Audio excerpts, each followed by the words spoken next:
gereja Tuhan diberi amanat untuk menjadikan segala bangsa murid Yesus. Dan untuk hal itu terjadi, maka Tuhan sedang mencurahkan Roh Kudus yang dahsyat di akhir zaman, yang kita kenal sebagai Pentakosta ketiga. Pentakosta ketiga adalah pencurahan Roh Kudus yang dahsyat di zaman ini, melebihi yang terjadi di Azusa Street. Pentakosta ketiga akan mengakibatkan penuaian jiwa yang terbesar dan yang terakhir sebelum Tuhan Yesus datang kembali.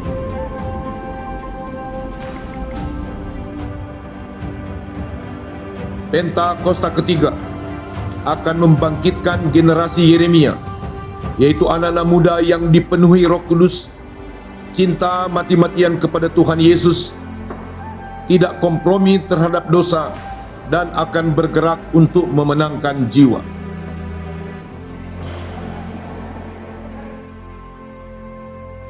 Pentakosta ketiga lahir di Indonesia dan akan bergerak ke bangsa-bangsa. Gerakan ini dari timur ke barat dan akan kembali ke Yerusalem.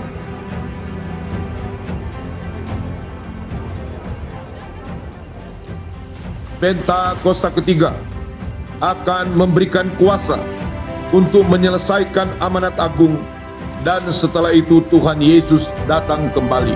Haleluya!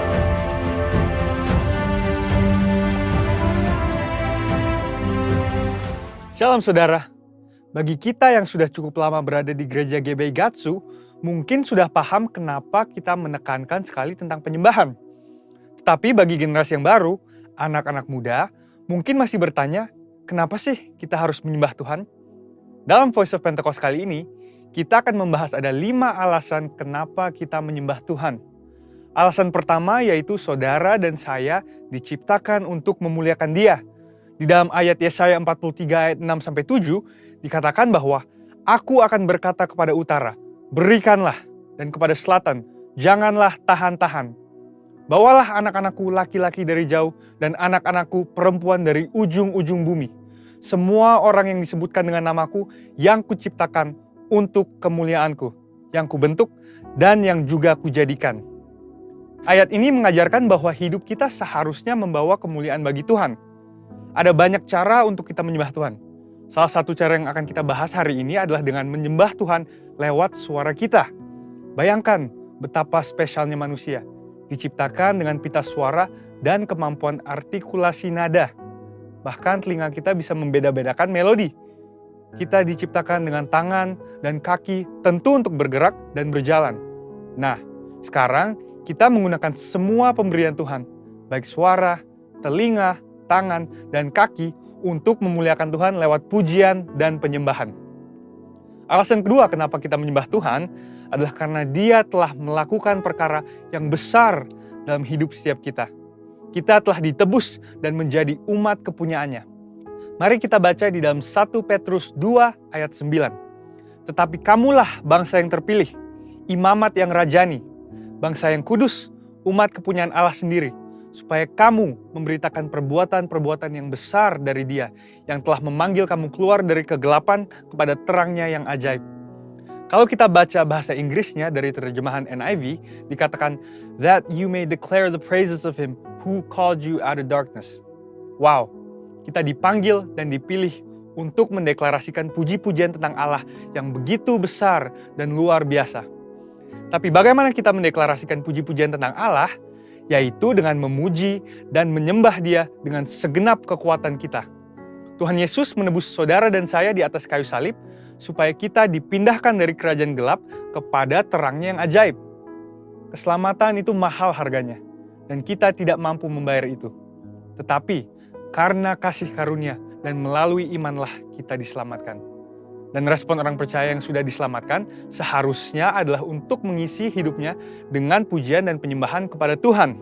Alasan ketiga kenapa kita menyembah Tuhan adalah karena itu perintah Tuhan sendiri. Di dalam kitab Mazmur 150, kalau kita baca ada banyak sekali kata-kata pujilah. Bahkan ada lebih dari 10 kali kata pujilah digunakan dalam Mazmur 150. Saya bacakan beberapa. Pujilah Tuhan dengan tiupan sangkakala, dikatakan di ayat 3. Ayat 5 berkata, pujilah Tuhan dengan ceracap yang berdenting. Dan di ayat 4 dikatakan, pujilah Tuhan dengan rebana dan tari-tarian. Kalau bahasa Indonesia menggunakan imbuhan akhirlah, artinya itu adalah perintah. Mazmur 103 ayat 1 juga berkata, pujilah Tuhan, hai jiwaku. Pujilah namanya yang kudus, hai segenap batinku. Bukan hanya dengan alat musik dan tari-tarian, tapi kita juga memuji Tuhan dengan segenap jiwa dan batin. Itulah mengapa gereja kita menekankan sekali dalam hal pujian dan penyembahan. Mungkin sebagian kita berkata, tapi suaraku tidak bagus, atau saya tidak suka bernyanyi. Apapun alasan kita, suka atau tidak suka, perintah Tuhan tetap sama. Pujilah Dia. Memuji dan menyembah Tuhan bisa dikatakan sebagai sebuah ketaatan kepada firman Tuhan.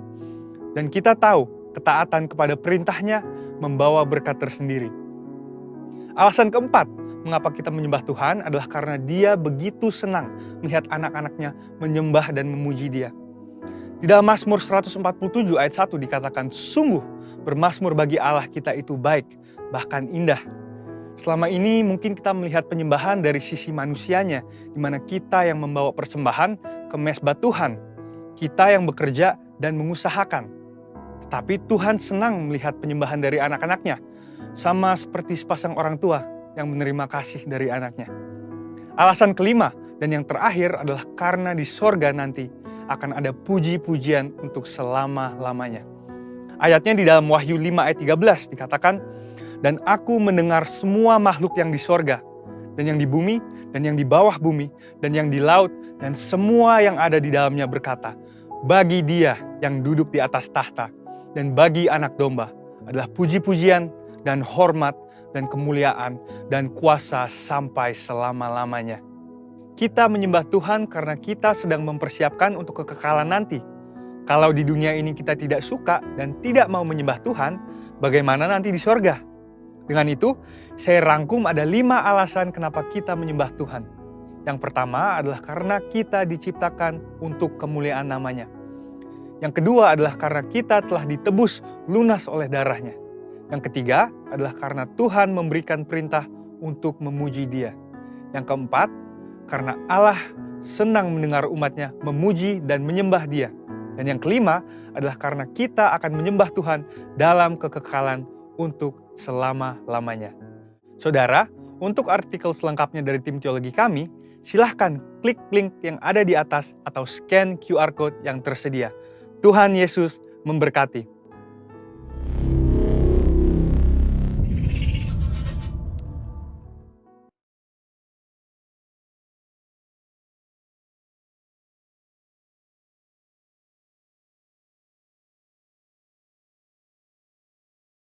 Shalom. Wow, apa kabarnya hari ini? Saya percaya kita semua dalam penyertaan Tuhan, dalam perlindungan Tuhan, sehingga kita boleh bersama-sama di minggu yang terakhir bulan Februari ini. Saya percaya Tuhan menyertai gerejanya, menyertai setiap kita, sehingga pagi hari ini bersama-sama kita boleh berkumpul dalam ibadah yang pertama. Siapkan hatimu Bapak Ibu, sama-sama kita akan beribadah kepada Tuhan. Tundukkan kepala kita berdoa. Kami bersyukur buat pagi hari ini, buat kebaikan-Mu, buat rahmat-Mu, buat anugerah-Mu yang selalu baru, berlimpah besar kasih setia Tuhan dalam hidup kami. Terima kasih Bapa, kami datang di hadirat Tuhan, kami datang di rumah-Mu ya Tuhan, membawa persembahan kami, membawa hidup kami untuk menyenangkan Tuhan. Siapakah kami ini dari biji mata-Mu ya Tuhan?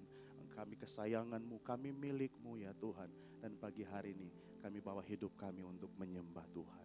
Terima kasih Bapa, dimuliakanlah Tuhan untuk selama-lamanya. Dalam nama Tuhan Yesus, kita yang sudah berdoa, mengucap syukur bersama-sama, katakan amin. Kasih tepuk tangan sekali lagi buat Tuhan Yesus. Siapkan hatimu, sama-sama kita menyembah Tuhan.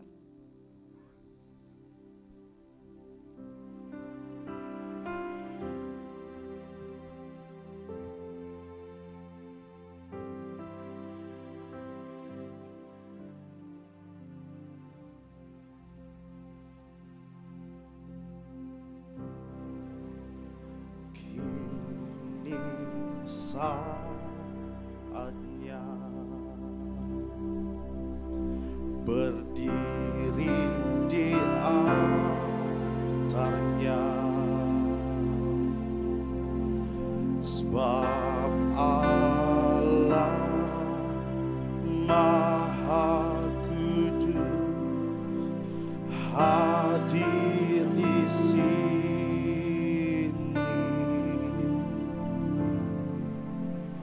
Mari memuji, angkat tangan menyembah, sebab Allah Maha Kudus hadir di sini. Bersama-sama, kini saatnya, kini saatnya berdiri di altarnya, sebab Allah Maha Kudus hadir di sini.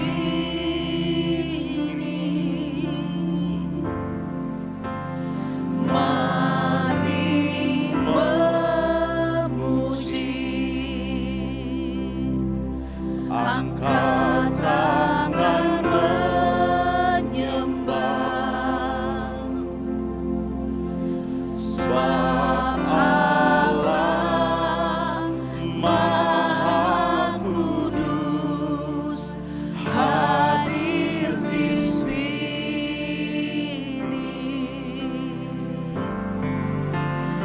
Kita masuk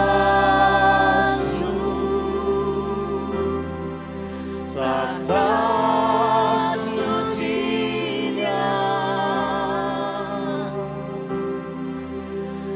bersama para malaikat menyembah.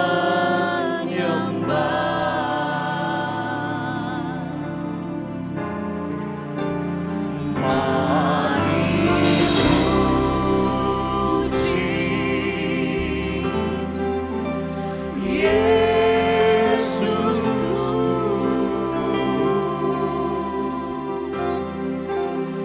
kita masuk hadirat-Nya Maha Kudus. Kasih tepuk tangan buat Tuhan Yesus. Kini saatnya berdiri di altarnya,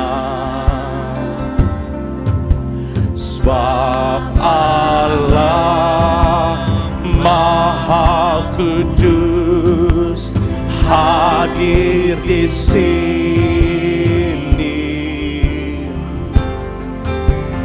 Mari memuji, angkat tangan menyembah,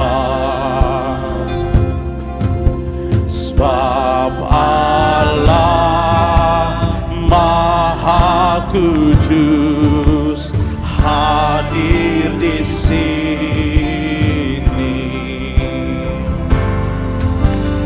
Kita masuk tata suci-Nya, bersama para malaikat menyembah.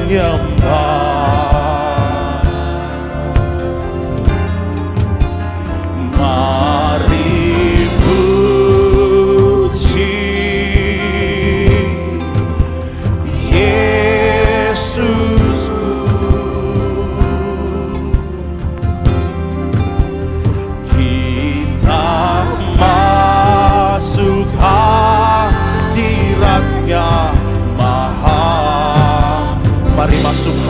Tuhan, kita masuk, kita masuk, amin, tata sucinya bersama para malaikat menyembah. Mari sekalian puji Tuhan, mari puji Yesusku.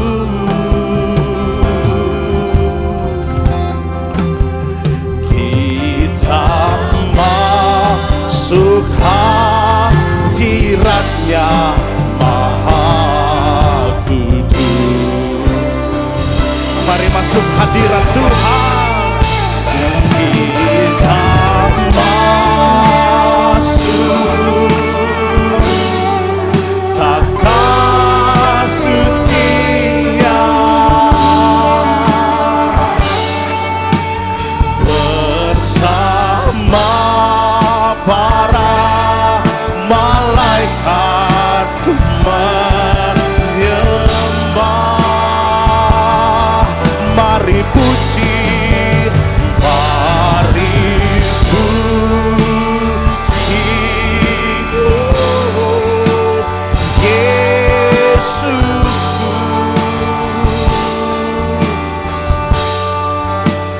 Kita masuk hadiratnya, mari masuk hadiratnya, kita masuk hadiratnya, kita masuk tata sucinya bersama para malaikat menyembah. Mari puji, mari puji Yesusku.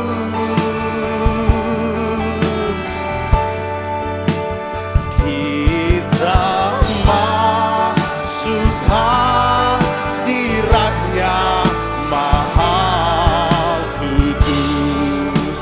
Kita masuk hadiratnya, kita masuk kita masuk hadiratnya, kita mari masuk hadiratnya, kita masuk hadiratnya Maha Kudus. Kasih tepuk tangan buat Tuhan Yesus.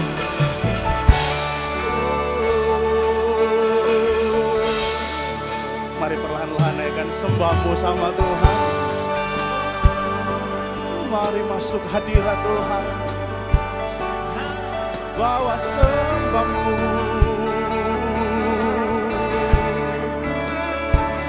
bawa syukurmu,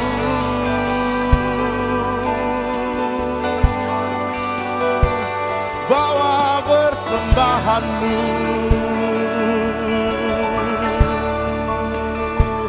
bawa korbanmu,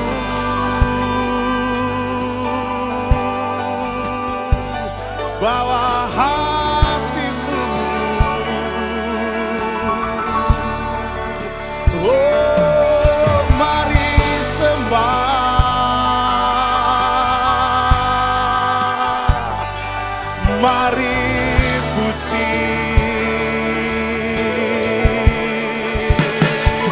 masuk hadiratnya,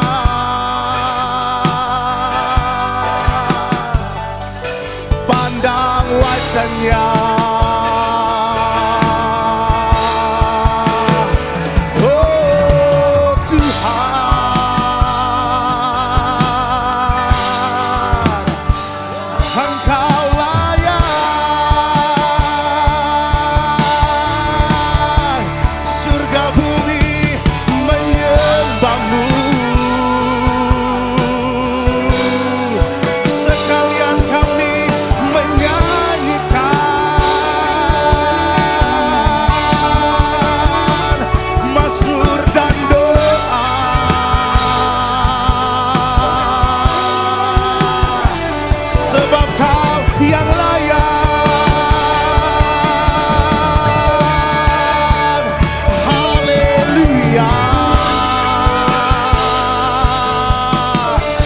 sembah Tuhan, bawa sembahmu, bawa sembahmu. Come on, let's worship, sembah Tuhan.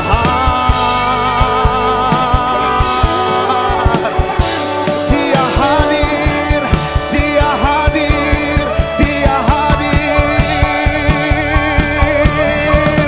menyembuhkan,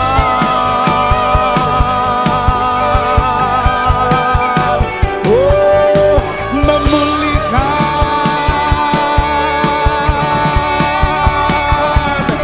setiap yang sakit, sehingga kami berkata, oleh kuasa dan hadirat-Nya kami sembuh, kami kuat, kami sehat, oleh karena kebaikan-Mu. Haleluya, haleluya, haleluya, haleluya. Shanda karalaba kanaralamu. Nikmati Tuhan bagi hari ini Bapak Ibu. Shanda karamu ya sekaranamu. Shanda karalaba karalaba ralaba ralaba ralaba ralaba ralaba ralaba ralaba. Sharalaba karalaba ralaba ralaba ralaba ralaba ralaba ralaba ralaba ralaba. Sharaba kanaralaba ralaba ralaba ralaba ralaba ralaba ralaba ralaba. Kuriaba kanambo ya shanda kanambo. Haleluya.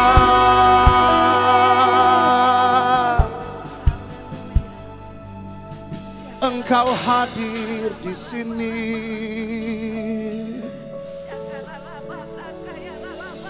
Hadirat-Mu,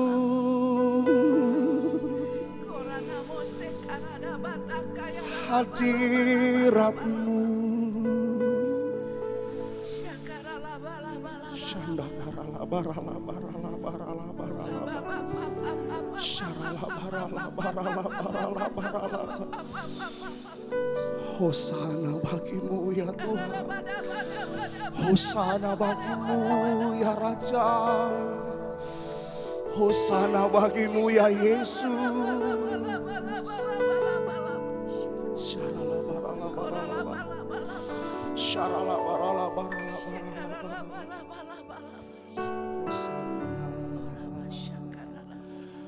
Hosana, Hosana bagi Raja, Hosana, Hosana Maha tinggi. Sambil angkat kedua tanganmu, nyanyi Hosana, Hosana,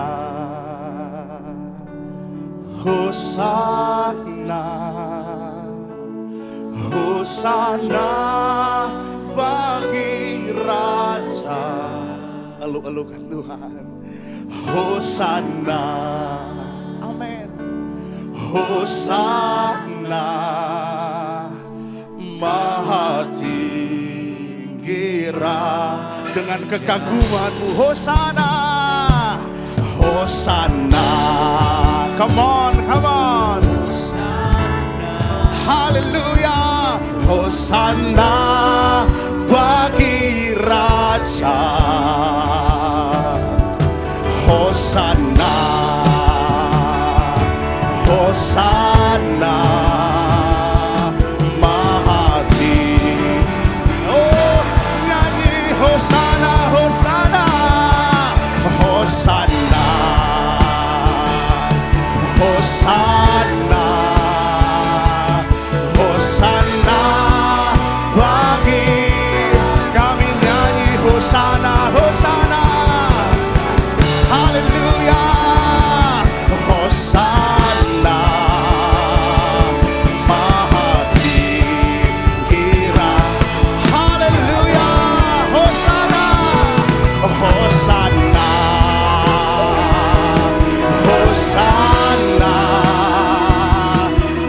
Hosana bagi Raja, Hosana,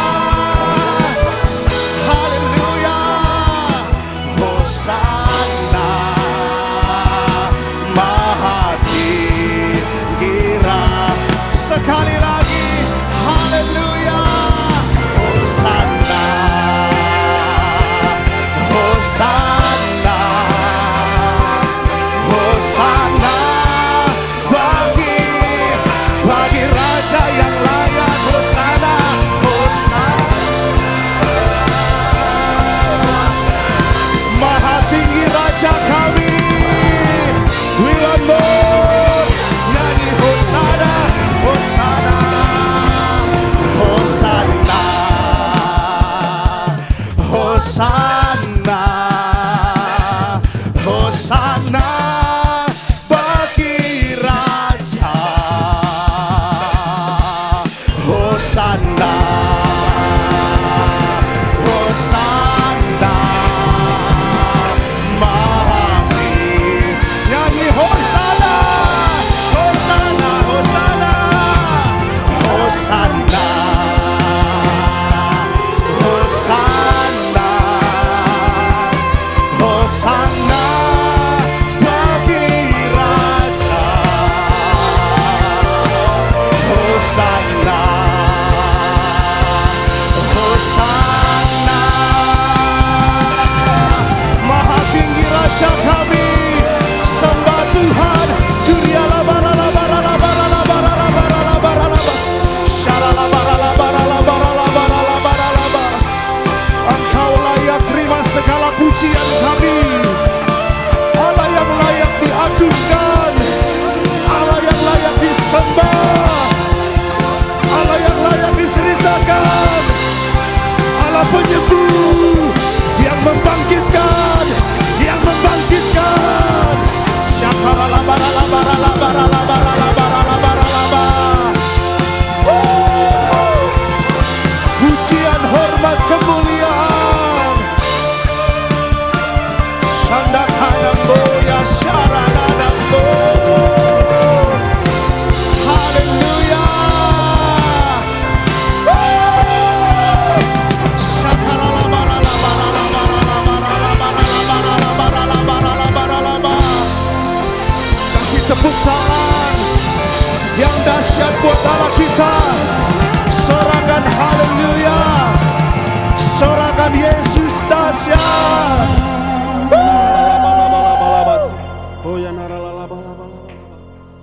Bapa, di dalam nama Tuhan Yesus, sungguh kami bersyukur atas berkat-Nya yang boleh kami nikmati hari Minggu yang kudus ini Tuhan. Sungguh kami jemaat-Mu boleh bersuka cita hari ini. Kami boleh naikkan doa, pujian dan penyembahan.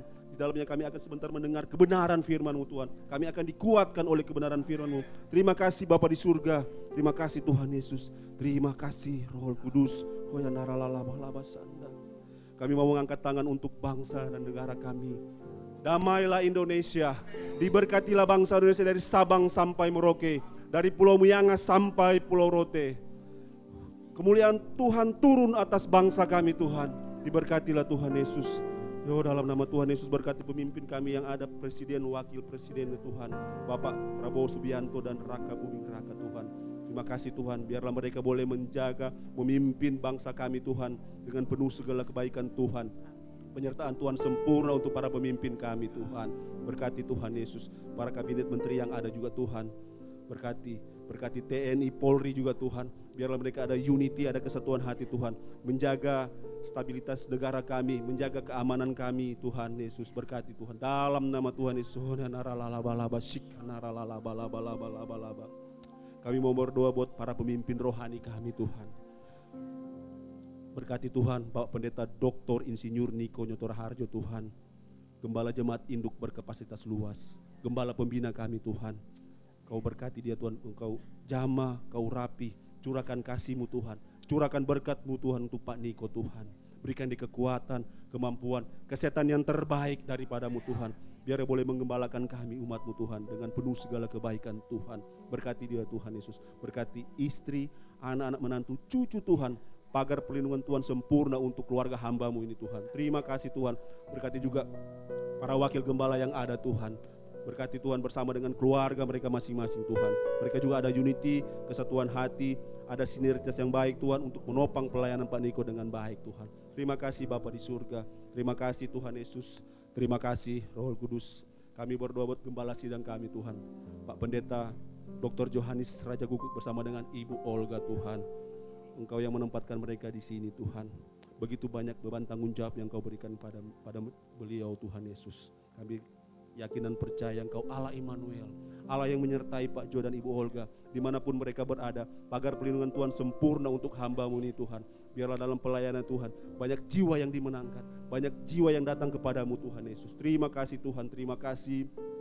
Kami juga berdoa buat para wakil gembala yang ada, Pak Hari Rumerung beserta keluarga, Pak John Selat bersama dengan keluarga Tuhan. Berkati mereka Tuhan, mereka juga ada kesatuan hati, ada unity Tuhan, menopang pelayanan Pak Jo dengan baik, dengan penuh segala kebaikan Tuhan. Berkati para leader yang ada, para Kapokja, Kabid Tuhan, gembala-gembala kul, semua juga Tuhan, mereka ada kesatuan hati Tuhan, ada sinergitas yang baik Tuhan untuk menopang pelayanan Pak Jo. Terima kasih Bapa di surga, terima kasih Tuhan Yesus. Kami berada di era Pentakosta ketiga Tuhan. Kami yakin dan percaya kami akan mengalami pencurahan Roh Kudus yang terdahsyat di zaman ini Tuhan. Pakai setiap kami Tuhan untuk di era Pentakosta ketiga Tuhan ini. Terima kasih Tuhan, terima kasih. Kami berdoa untuk anak-anak kami Tuhan, anak-anak generasi Yeremia. Kau pakai anak-anak kami Tuhan, biarlah mereka boleh hidup dalam ketaatan, kekudusan Tuhan. Tidak kompromi dengan dosa Tuhan. Bergerak untuk memenangkan jiwa. Pakai anak-anak kami, anak-anak generasi Yeremia. Terima kasih Tuhan, terima kasih. Segala kemuliaan, kehormatan, kejayaan hanya bagi nama-Mu Tuhan. Haleluya, haleluya. Amin. Berikan tepuk tangan sekali lagi buat Tuhan Yesus, haleluya. Sebab Allah kita Allah yang besar, amin. Allah yang perkasa. Siapa namanya? Sekali lagi siapa namanya? Kasih tepuk tangan buat Yesus itu. Allah kita besar, haleluya. Bertepuk tangan yuk bagi Tuhan Yesus.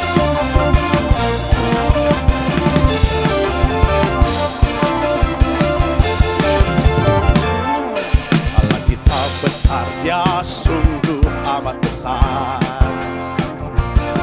Dia miliki kuasa besar, Dia besar. Amin. Segala sesuatu tercipta, tiada mustahil bagi Dia. Ku miliki Allah yang besar, Dia layak. Sekali lagi haleluya. Haleluya. Allah kita besar, Dia sungguh amat besar. Dia miliki kuasa besar, Dia miliki kuasa besar. Dia besar. Segala sesuatu tercipta, tiada mustahil bagi Dia. Ku miliki Allah yang besar, Dia layak. Sama-sama katakan kita hidup dalam kasih-Nya yang besar. Kita hidup dalam kuasa-Nya yang besar. Marilah kita puji Dia, marilah kita sembah Dia. Oh haleluya, besarkan namanya. Bertepuk tangan bagi Tuhan Yesus, haleluya. Sama-sama katakan, Allah kita besar, Dia sungguh amat besar. Amin. Dia memiliki kuasa besar, Dia besar. Segala sesuatu itu tercipta, tiada mustahil bagi Dia. Ku miliki Allah. Sekali lagi dari awal, biarkan jemaat saja naikkan pujian ini. Allah kita besar, Allah kita besar.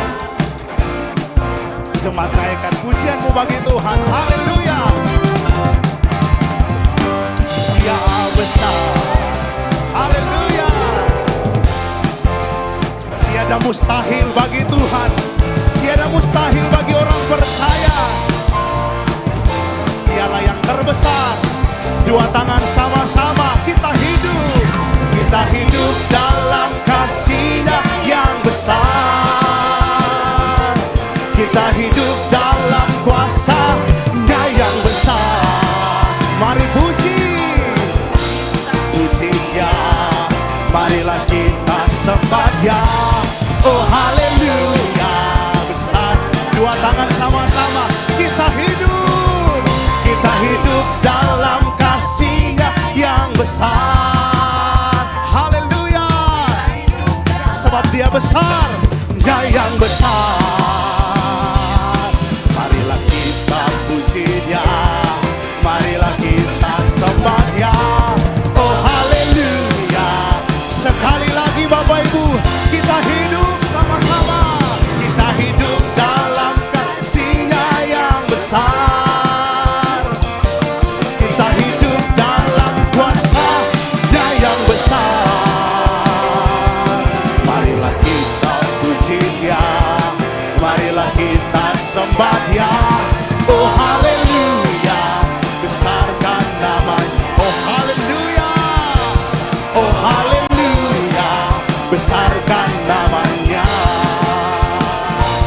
Oh haleluya, besarkan namanya. Haleluya, haleluya. Silakan duduk kembali dalam hadirat Tuhan. Bapak Ibu, senang sekali bisa menyembah Tuhan bersama-sama. Siapkan hatimu, sama-sama kita akan dengar pesan firman Tuhan. Sebab kemurahan-Mu lebih dari hidup. Biar bawa lidah kami memuji Engkau, nafas kami memuji Engkau untuk selama-lamanya. Terima kasih Tuhan Yesus.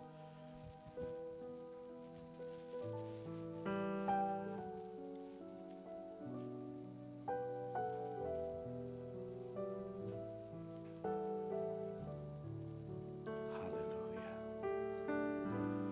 Kemurahan-Mu lebih dari hidup. Kemurahan-Mu lebih dari hidup. Bahwa lidahku memuji Engkau, kemurahan-Mu lebih dari hidup. Kemurahan-Mu, kemurahan-Mu lebih dari hidup. Amin. Kemurahan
kemurahan-Mu,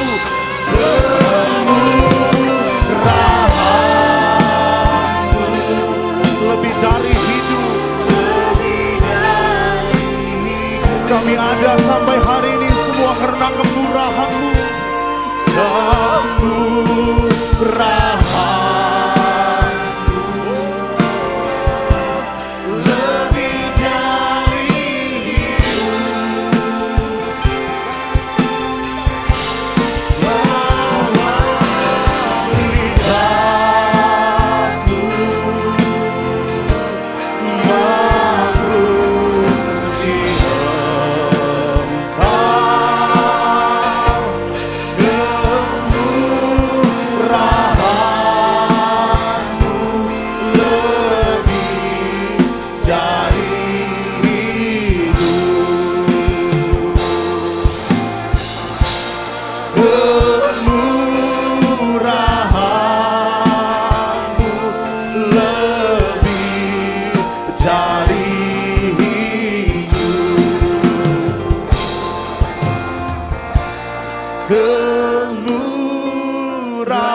kemurahan-Mu lebih dari hidup.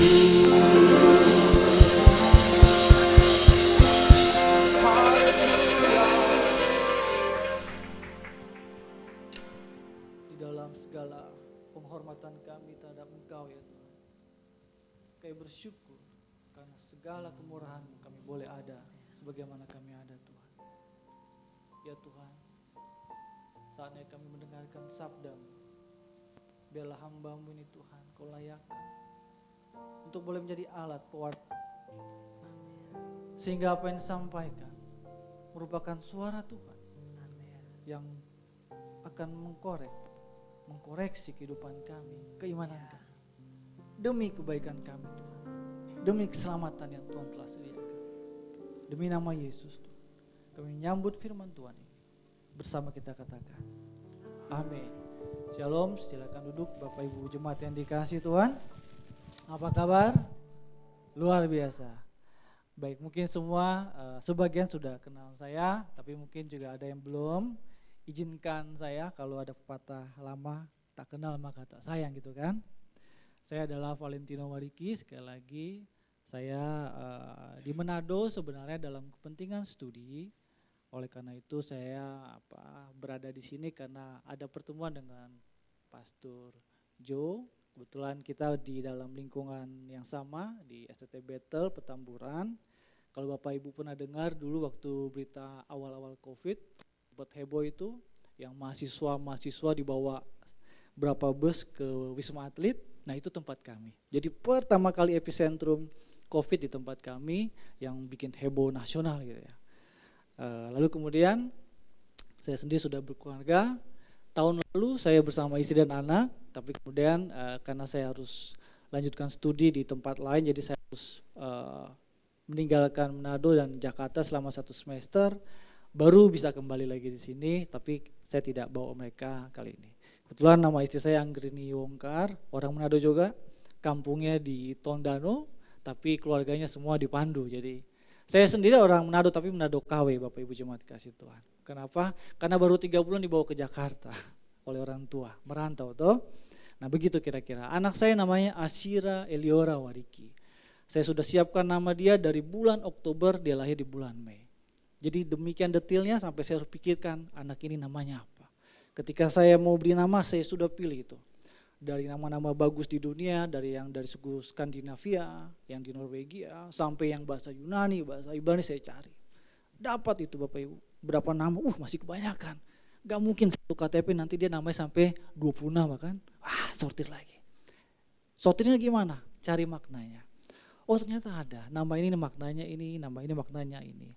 Asyira itu berarti kemakmuran. Di dalam konteks bahasa yang lain Ibrani bicara tentang aku menyanyi. Sementara kalau Eliora itu dari bahasa Ibrani juga, El itu adalah Allah, Or itu adalah terang. Wayomer Elohim, Yehior, Wahior, artinya terang. Jadi Allahku adalah terang. Nah itu arti nama anak saya. Jadi Allahku adalah terang dan kemakmuran. Wariki juga ada. Ya. Wariki kalau Bapak Ibu tahu dulu ada buku yang dikarang Boy Rondonuwu itu judulnya Minahasa Tanah Tercinta. Itu ada begitu banyak nama-nama farm Manado ya, Sulawesi Utara. Dari alfabet sampai Z gitu ya. Nah Wariki kebetulan artinya pendidik, pas saya juga dosen, jadi serba pas gitu ya. Jadi usahakan ya kalau Bapak Ibu yang berencana punya anak atau yang mau punya cucu, udah mesti kasih masukan.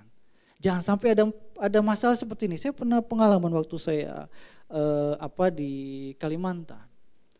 Ada satu keluarga kasih nama anaknya Yudas Iskariot. Ini fakta Bapak Ibu. Kalau nggak percaya nanti kita ke sana bareng-bareng, kita cari orang. Apa yang terjadi? Baru usia SMP sudah jadi kriminal. Tatonya di mana-mana. Bayangkan. Betapa berartinya arti nama. Jadi kalau Bapak Ibu bahkan sampai ada yang ganti nama kan. Cuma nggak apa-apa. Seringkali juga nama memberikan luck ya namanya kalau ada di sini yang orang-orang Chinese pasti ngerti maksudnya seperti apa. Kurang lebih itu perkenalan saya. Adapun yang akan kita bahas saat ini dari Lukas 4 ayat 16 sampai 22. Tapi mungkin kita akan baca sampai 19 saja. Izinkan saya bacakan untuk kita semua. Yang kita bawa ini berasal dari terjemahan baru yang pertama ya Bapak Ibu. Kalau sekarang yang kedua tapi saya lihat masih gak begitu jauh bedanya. Ia datang ke Nazaret tempat ia dibesarkan. Dan menurut kebiasaan Yesus maksudnya di sini, pada hari Sabat ia masuk dalam rumah ibadat lalu berdiri hendak membaca dari Alkitab. Kepadanya diberikan kitab Yesaya dan setelah dibukanya ia menemukan nas di mana ada tertulis, Roh Tuhan ada padaku, Ruah Elohim. Oleh sebab ia telah mengurapi aku untuk menyampaikan kabar baik kepada orang-orang miskin. Dan ia telah mengutus aku, 19, untuk memberitakan kebebasan kepada orang-orang tawanan dan penglihatan bagi orang-orang buta. Untuk membebaskan orang-orang yang tertindas, untuk memberitakan tahun rahmat Tuhan telah datang. Amin, demikian firman Tuhan. Bapak Ibu jemaat yang dikasihi Tuhan, judul atau tema dari khotbah ini adalah seruan menjadi warga kerajaan Allah. Ini berhubungan dengan tema besar kita, bicara tentang tahun pelayan. Jadi bagaimana kita bisa memahami makna dari judul ini? Yang pertama jemaat yang dikasihi Tuhan adalah ada identifikasi awal bagaimana kita tahu dari saat ini kita adalah warga kerajaan Allah. Nah ini kita belajar. Apakah kita tahu setelah mati? Tidak Bapak Ibu. Ciri-ciri warga kerajaan Allah sudah terlihat sejak dia hidup. Mati itu adalah rewardnya. Makanya dibilang Paulus bagiku mati adalah. Karena apa? Karena sejak di bumi kita sudah bisa mencium. Sudah bisa mengendus orang-orang yang adalah bagian dari warga kerajaan Allah. Yang pertama adalah kita lihat dari ayat 16. Perhatikan di situ. Dan menurut kebiasaannya. Dalam bahasa Yunani itu kata atau ethos auto. Ethos itu bicara tentang custom atau kebiasaan. Bapak Ibu paham kalau kita bicara tentang kebiasaan? Sesuatu yang menjadi karakter kita atau sesuatu yang menjadi memang kita rutin lakukan. Contoh bicara makan, umumnya bicara makan biasanya 3 kali sehari. Dan umumnya setelah makan biasanya minum air putih. Umumnya begitu. Nah itu yang dimaksud dengan kebiasaan. Bapak Ibu jemaat dan dikasihi Tuhan perhatikan ayat ini. Dan menurut kebiasaannya pada hari Sabat ia masuk ke rumah ibadat. Ibadah kita di hari Minggu memang berbeda dalam konteks harinya. Tapi maknanya sama. Artinya apa? Yesus saja, ini Tuhan Bapak Ibu ya. Tuhan saja setiap hari Sabat beribadah. Artinya apa? Dia bukan Tuhan yang hanya bersabda, tapi Tuhan yang menunjukkan teladan kepada kita bagaimana hidup sebagai pengikutnya. Karena arti orang Kristen adalah pengikut Kristus, the follower of Jesus. Bagaimana kita kemudian bisa bilang KTP saya Kristen, tetapi saya gereja nanti saja, napas saja, Natal dan Paskah. Makanya Tuhan kasih dia napasnya setengah-setengah. Kenapa Kristen napas?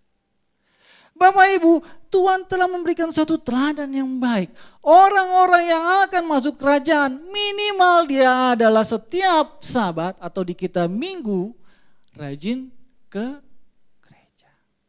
Di sini maksudnya sinagog, tapi kita bawa dalam konteks sekarang bicara tentang gereja. Bagaimana kita bisa bilang bahwa kita adalah orang-orang kerajaan Allah kalau kita sendiri mau gereja aja setengah mati. Bergumul dengan hobi, bergumul dengan ngantuk, bergumul dengan kesukaan-kesukaan, akhirnya apa? Susah, konsisten, fondasi yang paling dasar gagal. Bapak Ibu kalau bangun rumah, kalau dia mau bertingkat harus ada cakar ayam, betul? Dan juga nata batanya juga nggak boleh, misalkan batasan kanan kiri itu lurus semua ya bisa roboh. Harus ada kombinasi. Nah itu baru fondasi yang baik, tiang yang baik. Bayangkan orang Kristen dari lahir, dari kecil, gereja bisa dihitung dengan jari. Pas Natal dia datang, apalagi kalau bagi-bagi kado. Wah, pas Natal dia datang, tukar kado. PIC bilang pokoknya target kado minimal 20.000. Dia beli yang 5.000, harapannya dapetin 20.000. Tuhan mau berkati orang seperti ini setengah mati juga. Kenapa? Hal yang paling dasar saja gagal. Makanya Bapak Ibu kalau kita ketemu orang-orang yang mengaku Kristen, kita beritahukan kebenaran bebal, kita ikuti hukum firman Tuhan, kebaskan kakimu. Artinya apa? Tinggalkan. Bukan berarti kita tidak peduli, karena apa? Masih banyak orang-orang yang mau belajar dan haus akan firman Tuhan. Lalu kemudian yang berikutnya kita perhatikan di situ, bahwa sejak kecil artinya sudah terlihat dari dia kecil Bapak Ibu. Sebab itu bagi kita yang orang tua yang mungkin anaknya masih kecil, mesti dipantau dari sekarang. Karena namanya manusia, karakternya kompleks. Ada guru di sini pasti ngerti maksudnya. Dari satu kandungan yang sama, katakanlah lahir 3 anak, karakternya gak mungkin sama, betul? Beda. Ada yang introvert, ada yang ekstrovert, ada yang pendendam, ada yang suka bawa damai, ada yang dominan, ada yang diam. Beda. Manusia itu kompleks. Makanya hukumnya susah untuk berikan peraturan satu kepada semuanya. Perhatikan, di negara saja ada begitu banyak hukum dan undang-undang, tapi juga banyak pelanggaran. Karena apa? Manusia itu kompleks. Oleh karena itu kita butuh Tuhan. Lalu yang berikutnya adalah, perhatikan karakteristik yang kedua. Lalu berdiri hendak membaca Alkitab. Maksudnya Yesus membaca Alkitab. Jemaat yang dikasih Tuhan, Yesus adalah Logos. Logos itu di dalam bahasa Indonesia berarti firman. Firman saja, sang firman saja membaca firmannya. Betul? Lalu berdiri hendak membaca dari Alkitab. Dari kitab Yesaya. Ada 2 ayat, 3 ayat di situ. Bagaimana kita bisa bilang kita adalah orang percaya kalau baca Alkitab aja harus diteriakin oleh wakil gembala di sini? Harus dibentuk grup biar pastikan semua baca Alkitab. Itu niat mulia, artinya apa? Dia mau kita semua masuk dalam hitungan warga kerajaan Allah. Kadang-kadang hal yang sederhana kita abaikan. Kenapa? Justru itu yang membawa kita kepada keselamatan. Hal-hal kecil, hal-hal fundament yang sebenarnya sudah biasa dilakukan tapi diabaikan. Ini menjadi suatu celah nantinya. Kenapa? Orangnya akan menjadi keras, merasa benar. Bapak Ibu bagaimana ketika berbicara dengan orang yang maunya benar terus? Susah kan? Susahnya setengah mati. Dia ajak ngomong di debat lagi. Dikasih tahu dikoreksi alasannya A, I, U. Diberitahu untuk menyatakan supaya dia belajar hidup yang baik dan benar. Tapi memang kalau dasarnya karakternya seperti itu susah. Demikian juga Tuhan ada batas kesabarannya. Masih untung jemaat yang dikasih Tuhan. Tuhan mau bersabar. Masih untung kita dicerewetin Tuhan selama kita hidup di dunia. Dibanding nanti kita didiamkan Tuhan di kehidupan kematian yang kekal. Mau pilih mana? Dipukul Tuhan di kehidupan saat ini atau didiamin Tuhan? Memang sih kalau didiamin kita merasa nyaman, gak ada rasa bersalah, hidup enak-enak aja, pelanggaran ya pelanggaran jalan terus. Tapi konsekuensinya apa? Kekekalan. Ini bicara apa? Tentang dasar filosofi sebagai orang percaya. Rajin baca firman. Bapak Ibu kelihatan orang yang rajin baca firman. Dari sorot matanya, dari ungkapan bicaranya, artikulasi dia berbicara, cara dia berinteraksi, cara dia merespon pelayanan, cara dia melakukan berbagai proses sosial. Terlihat sekali. Kebetulan saya adalah dosen sendiri di tempat saya. Setiap semester waktu saya masih di asrama, setiap tahun waktu penerimaan mahasiswa baru, itu selalu ada kejadian-kejadian yang selalu bikin heboh. Biasanya mereka datang dari daerah ya, baik termasuk dari Manado, ada yang dari NTT, Papua, ujung Sumatera Utara, ada yang dari Riau. Fenomenanya selalu begini, ada beberapa orang yang baru datang itu seolah-olah kerasukan, seolah-olah mendapatkan sesuatu yang ilahi ataupun terkait kuasa gelap. Tapi karena saya punya pengalaman, dulu waktu masih polos-polosnya, kita doain orang, ada anak dari daerah, udah keringetan, tumpang tangan segala macam, udah nahan semuanya berjam-jam. Ternyata masalah apa? Masalah sepele. Anaknya terlalu rapuh, diputusin pacar, akhirnya seolah-olah kerasukan setan. Lah. Nah dari pengalaman itulah kita belajar banyak. Akhirnya, ini bukan kerasukan, ketahuan. Ini masalah keluarga, ini masalah, gampang sekali deteksi ya. Ada yang namanya istilahnya, kalau dulu ada penelitian namanya mata guru. Artinya kalau mata guru itu kita sudah tahu dari jauh ini orang seperti apa. Bapak Ibu, orang-orang yang masuk di dalam kerajaan Allah, sejak dia hidup di dunia sudah kelihatan kemana arah hidupnya, kemana endingnya, kemana dia akan berakhir. Sebab itu kalau kita lihat orang-orang yang ada di tepian jurang, mari selamatkan mereka. Betul? Rebut mereka dari iblis. Karena gak ada cara lain kalau bukan kita sendiri. Apalagi kalau keluarga kita. Yang berikutnya di ayat 18. Untuk bisa kita masuk kepada identitas awal sebagai warga kerajaan Allah adalah satu sikap yang perlu kita perhatikan. Memberitakan Injil kepada orang-orang yang miskin. Ini artinya apa? Miskin di sini dalam bahasa Yunani tokoi. Itu bukan berarti miskin secara finansial, bukan. Miskin di sini bukan berarti miskin yang memang kita berkekurangan secara dana. Atau mungkin orang yang memang sangat terbatas dalam hal hartanya, bukan. Miskin yang ada di sini sama dengan yang miskin yang ada di Matius 5 ayat 3. Bicara tentang apa? Orang-orang yang punya hasrat, yang haus akan firman Tuhan. Orang-orang yang selalu kalau misalkan dia berhadapan dengan Tuhan dalam pujian, penyembahan, bahkan dalam segala kehidupannya, dia akan selalu berpikir bahwa Tuhan, saya ini tidak berkenan di hadapan-Mu. Saya ini selalu merasa kurang. Masih harus belajar, masih harus dididik, masih harus ditempa. Orang-orang seperti inilah yang akan masuk kerajaan Allah. Kalau misalkan orang tersebut sudah merasa benar, susah Bapak Ibu dikasih Tuhan, percayalah. Itu sama seperti perumpamaan unta masuk pada lubang jarum lebih mudah gitu. Ya. Jadi bagaimana kita kemudian bisa memasukkan atau memahami orang-orang yang seperti ini. Kalau dia sangat keras di dalam kehidupannya. Atau mungkin merasa benar sendiri. Sebaliknya bagi mereka yang mau belajar akan firman Tuhan, maka di dalam kehidupan spiritualnya dia akan selalu dipenuhi dengan yang namanya damai sejahtera dan sukacita. Dan itu ada riset riset akademiknya.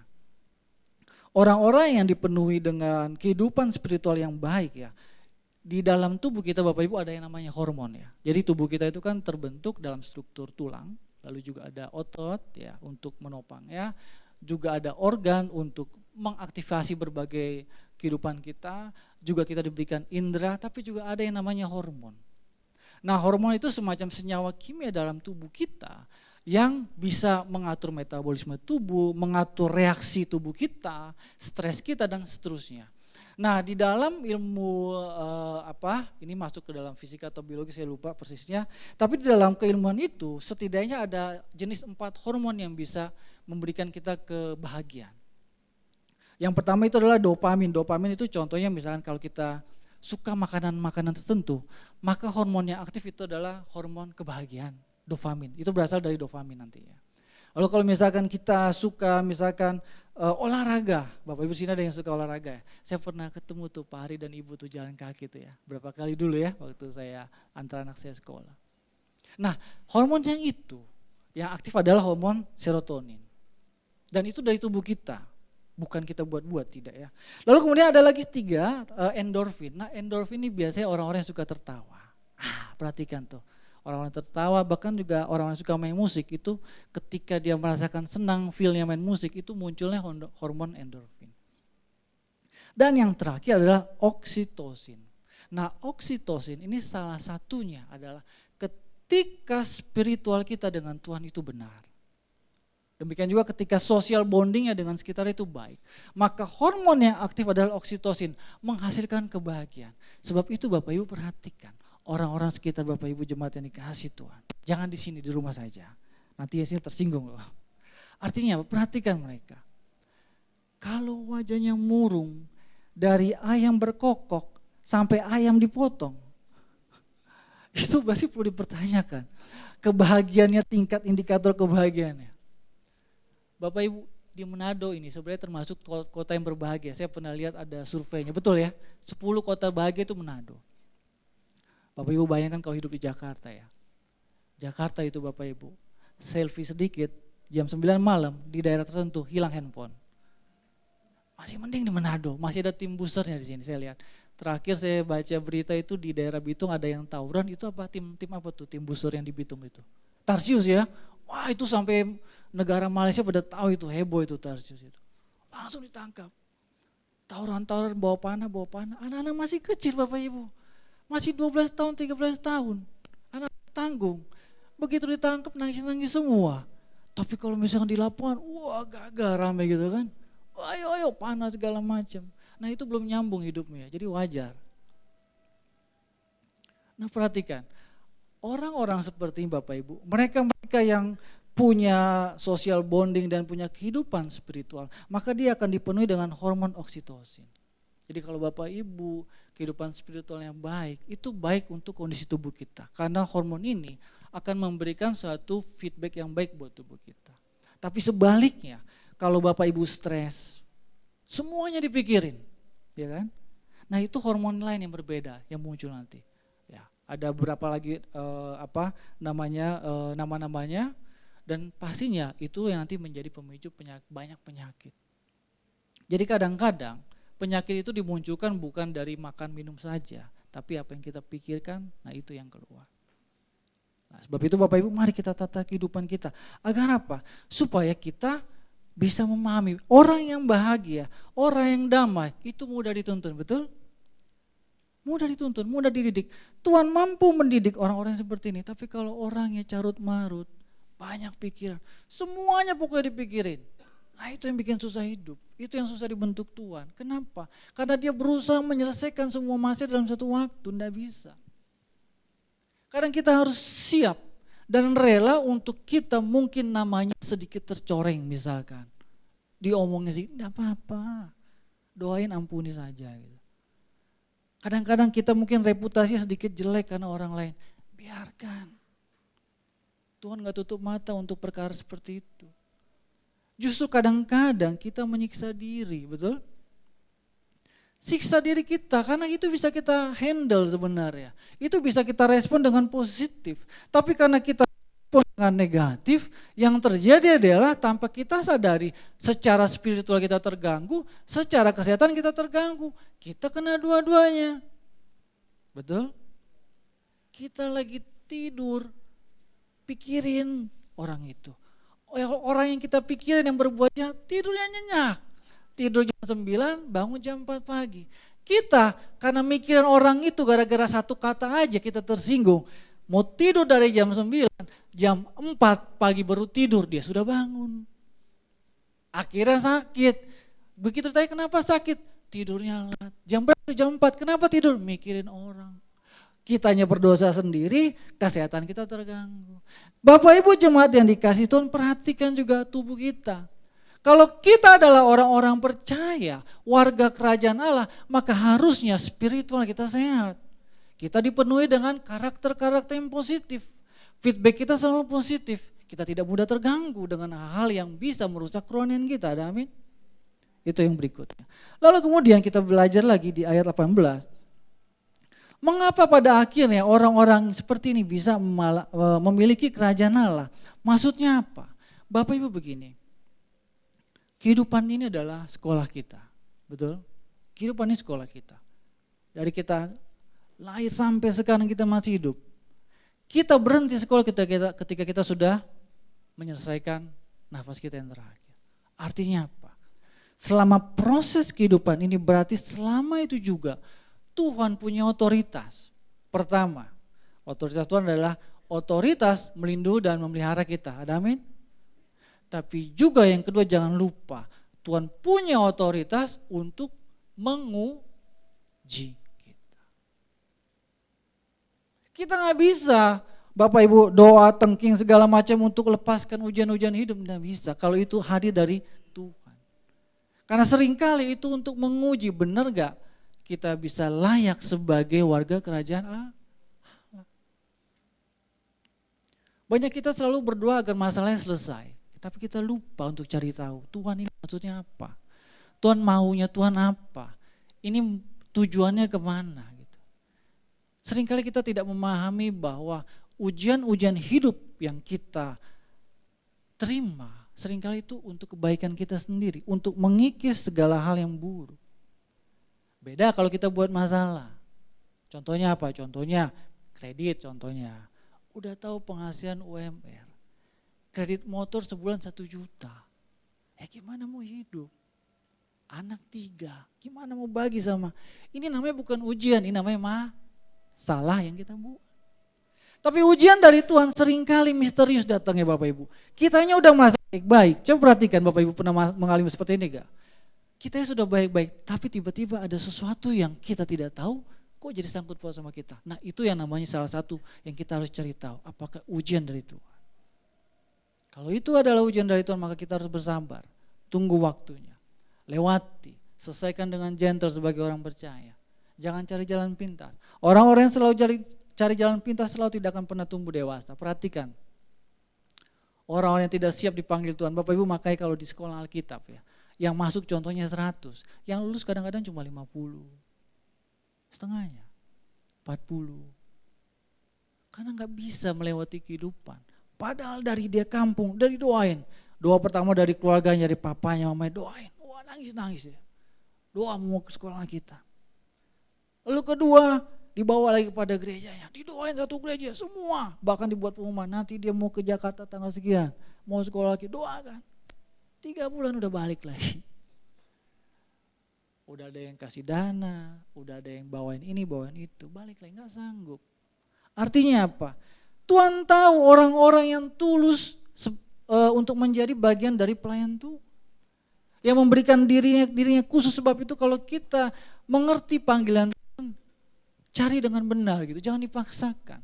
Dan sesuaikan dengan apa yang kita bisa. Contoh seperti saya, contoh saya. Bapak Ibu, saya tadi ngomong sama Wael, dia kan suaranya bagus sekali. Saya bilang, nanti kalau nyanyi, you aja leading ya. Kenapa? Karena saya ketawa aja fals gitu. Ngomong aja saya fals gitu, nada saya sering meleset gitu.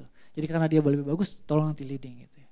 Saya tahu keterbatasan saya. Dan saya gak akan pernah mau jadi worship leader. Walaupun tawarannya menggiurkan. Bukan itu motivasinya. Harus tahu saya tempatkan seperti apa, renta saya apa, karunia saya apa. Saya harus sadar diri. Itu adalah warga kerajaan Allah. Dia tahu, dia gak lihat orang.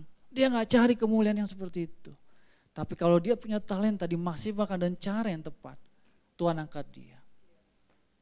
Tuhan punya cara sendiri untuk mengangkat kita Bapak Ibu Jemaat yang dikasihi. Dia punya cara sendiri. Yang penting bagaimana motivasi kita, ketulusan kita. Kebetulan nanti yang khotbah adik kelas saya, si siapa? Theo ya. Adik kelas saya. Saya bayangkan dia udah kemana-mana. Kenapa? Memang dia punya bakat. Dia punya karunia seperti itu. Sementara saya pengajar. Berbeda dengan dia.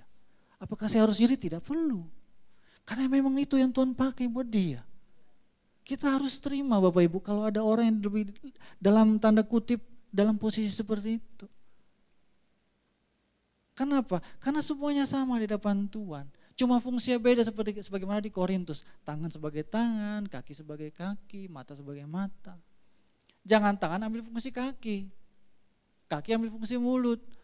Mulut ambil fungsi telinga, nggak bisa. Bagaimana tubuh Kristus bisa solid kalau seperti ini? Kalau nggak mau ngakui kekurangan, kalau nggak mau ngakui kebisaannya di mana gitu. Tapi saya bisa apa? Cari, nggak mungkin Tuhan. Orang lahir semuanya maksudnya dalam pengertian dengan kapasitas orang yang bahkan orang cacat sekalipun bisa punya potensi luar biasa. Kita yang luar biasa seperti ini masa nggak ada sih, gitu. Betul? Artinya apa? Sebagai warga kerajaan Allah harus tahu kapasitasnya. Tahu sebagaimana dia ditunjuk Tuhan untuk suatu bentuk panggilan. Tempatkan dia supaya apa nggak jadi tukang rusuh di dalam komunitas itu. Itu yang berikutnya. Lalu kemudian Bapak Ibu, apa maksud dari ayat 18 juga? Ini bicara tentang otoritas. Jemaat yang dikasihi Tuhan, bersyukurlah kalau kita sampai sekarang masih punya otoritas di atas kita.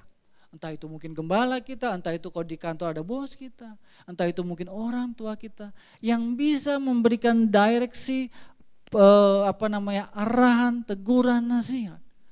Masalah bagi kita kalau kita sudah hidup tidak ada orang yang bisa tegur kita.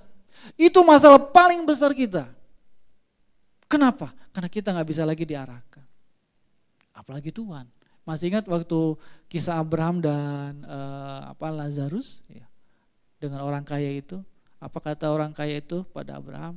Abraham tolonglah utus aku untuk menyelamatkan orang-orang atau keluargaku. Kata Abraham apa? Para nabi yang diutus saja nggak mereka dengar. Apalagi orang mati yang bangkit dari kubur. Bapak Ibu, ini bicara tentang suara Tuhan. Kalau Tuhan saja sudah tidak didengar, ya kan? Padahal Tuhan bisa pakai orang-orang sekitar untuk menegur kita. Sebab itu kita perlu suatu komunitas. Kalau kita adalah suatu pimpinan di suatu tempat, perusahaan, maka carilah komunitas gereja supaya apa? Kita ada payung otoritas, itu penting sekali. Itu syarat warga kerajaan Allah, supaya apa? Kita bisa dididik. Sebab itu kita perlu memberikan support, dukungan doa untuk mereka-mereka yang menggembalakan. Termasuk tim pengembalaan yang ada di sekretariat. Karena mereka bertanggung jawab atas segala sesuatu yang ada dalam pekerjaan Tuhan. Tuntutannya lebih besar di hadapan Tuhan. Nah, bagaimana dengan kita semua? Ada amin? Kenapa? Karena Tuhan mau menggunakan gerejanya untuk mendidik umatnya. Ingat Petrus, apakah engkau mengasihi aku? Apakah engkau mengasihi aku sampai 3 kali? Apa jawabnya? Ya Tuhan, gembalakanlah domba-dombaku. Artinya apa? Penggembalaan adalah perintah otoritas Yesus Kristus. Jadi kalau kita saja tidak mau digembalakan, bagaimana kita mau jadi warga kerajaan Allah? Oh nggak bisa, sekarang misalkan bisa dari YouTube segala macam live. Konteksnya beda. Dulu COVID. Ya kecuali kita mungkin nggak bisa jalan, pincang atau sakit parah. Ada kekhususan. Tapi badan sehat. Gereja tapi nonton di sofa, tiduran, berdoa begitu firman Tuhan bangun gitu. Ah ini siapa tahu dia nonton ya, bertobat lah. Ya, Bapak Ibu jangan lupakan itu. Kita memahami payung otoritas. Bayangkan kalau negara ini nggak ada hukum Bapak Ibu, apa yang terjadi? Chaos. Bayangkan kalau misalkan negara ini tidak ada polisi, tidak ada tentara, siapa yang menegakkan keadilan? Chaos. Warga kerajaan Allah adalah orang yang masuk di dalam sistem. Sistem apa? Sistem kerajaan Allah. Ada hukumnya. Apa hukum? Hukum Kristus. Semua tertulis dari perjanjian lama sampai perjanjian baru. Kalau dia tidak taat susah, siapa yang menjadi pamung perajanya? Inilah orang-orang gereja. Tidak bisa aksesnya langsung. Sementara manusia saja butuh perantara kepada Allah. Siapa? Yesus. Sementara bagaimana dengan kita yang biasa-biasa saja? Yang Kristen nafas. Yang bahkan untuk gereja aja milih-milih jam. Suka-sukai kita dulu, tergantung hari Sabtunya kita mau buat apa, kita pilih di hari Minggu. Kecuali hal-hal yang sangat prinsip. Ada amin? Lalu berikutnya Bapak Ibu yang dikasihi Tuhan, masih di ayat 19. Kita akan pembebasan kepada tawanan. Tawanan apa di sini? Yang pertama adalah tawanan atas dosa. Yang kedua adalah tawanan atas hukum-hukum Taurat. Yang ketiga adalah, perhatikan Bapak Ibu, di dalam Taurat ke saat itu mereka harus mematuhi sekitar 365 hukum dan 248 hukum negatif. Itu ada totalnya 613. Kalau saja Yesus tidak datang Bapak Ibu, kita ini harus mempraktekkan 613 hukum. Bayangkan, itu penindasan seperti apa lagi yang kita alami. Di sini ada hukuman nggak kalau nggak hadir ke gereja? Nggak ada kan? Ada hukuman nggak kalau misalkan pelayanannya terlambat? Nggak ada kan? Bayangkan kalau Yesus tidak ada. Kita hidup dengan cara dan tradisi Yahudi, apa yang terjadi? Apa yang terjadi? Justru Yesus datang memerdekakan kita. Biarlah hukum Yahudi untuk Yahudi. Sebaliknya untuk non-Yahudi berlaku hukum non-Yahudi. Itu ada di Kisah Rasul 15. Karena itu Bapak Ibu jangan sok ke Israel-Israelan. Kalau Bapak Ibu sok ke Israel-Israelan sana, jadilah orang Yahudi sana. Kan ada kan hukumnya.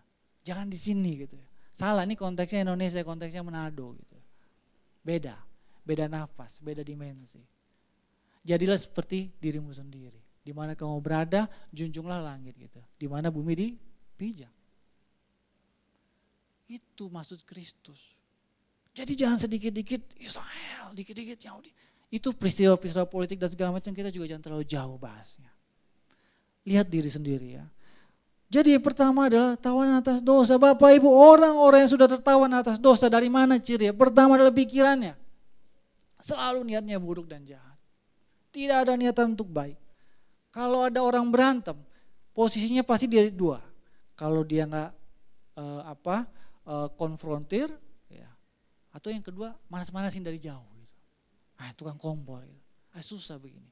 Lalu kemudian kalau misalkan terhadap, jadi gini Bapak Ibu, awal dari semua kejahatan dan juga awal dari semua kebaikan, dari mana semuanya? Pikiran. Siapa yang mengoperasikan pikiran ini? Manusia.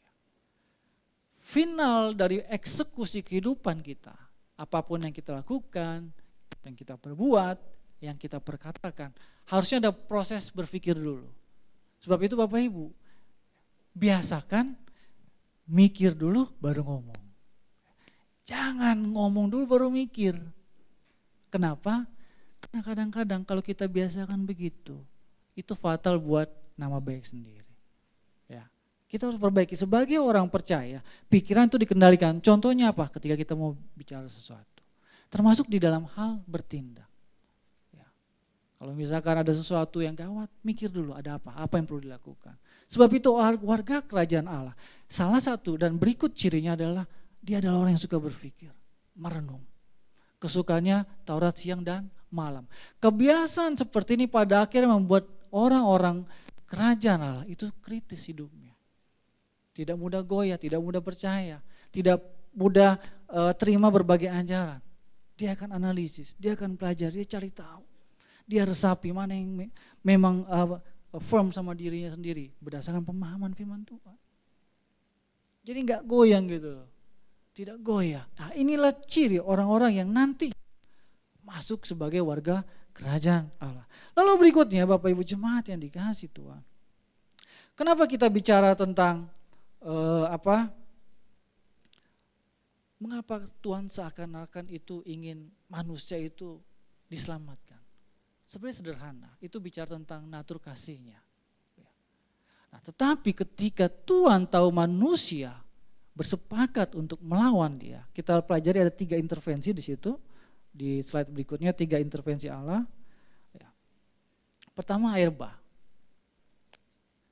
Musnah semua, tinggal Nuh dan keturunannya. Allah intervensi, kenapa? Karena susah dibentuk, gak bisa nih jadi orang-orang kerajaan Allah ini. Musnahkan. Lalu intervensi yang kedua apa? Di situ menara Babel Bapak Ibu jemaat yang dikasih Tuhan. Saya sempat baca itu tingginya sekitar 2.400. Nah, tower tertinggi kalau nggak salah satunya di Burj Khalifa itu sekitar 800 meter. Nah, sementara tahun 2060 itu nanti akan dibangun lagi tower yang lebih tinggi itu sekitar di Riyadh ya, Saudi itu sekitar 2000 meter. Nah itu berarti sekitar 678 lantai. Bapak Ibu, waktu saya studi di luar, lantai yang paling tinggi aja yang saya ingat waktu itu baru lantai 50 gitu. Di Jakarta ada yang sampai 65 atau 70 tingginya. Nah, bayangkan kalau 678 lantai Bapak Ibu kebakaran. Ya, gak usah di lantai 600 lah, di lantai 100 bagaimana? Bayangkan. Motivasi ketika manusia membuat Babel adalah mereka melawan Allah. Nah, kita nggak tahu motivasinya, supaya semoga saja ini bukan suatu pengulangan atau topologi dari Babel. Berharap nggak seperti itu. Ini bicara apa Bapak Ibu jemaat yang dikasih Tuhan? Tuhan mampu mengintervensi semua karya manusia. Bahkan karya yang terbesar pada masa itu. Dihancurkan menara Babel. Dialah Allah atas sejarah, dialah atas peradaban. Pernahkah Bapak Ibu terfikir untuk yang ketiga adalah kenapa Yesus hadir di saat zaman Yunani? Saat itu bangsa terkuat adalah bangsa Romawi, tapi ketika sebelum bangsa Romawi ada bangsa Yunani yang berhasil mengalahkan Persia. Pada saat bangsa Persia dikalahkan, itu Persia adalah kerajaan yang sangat kuat. Banyak sekali kapal perang ya, itu ada histori dan beberapa dibuat TV. Nah, saking kuatnya mereka, kemudian Yunani cari cara bagaimana cara mengalahkan mereka. Dan pada akhirnya ketika mereka kalah, ada satu momentum yang namanya budaya Helenisasi. Nah dari Helenisasi Bapak Ibu itu muncul yang namanya apa? Keilmuan-keilmuan. Ada ilmu psikologi, matematika di situ, Archimedes dan seterusnya. Lalu kemudian juga filosofi. Kenapa Yesus hadir di situ?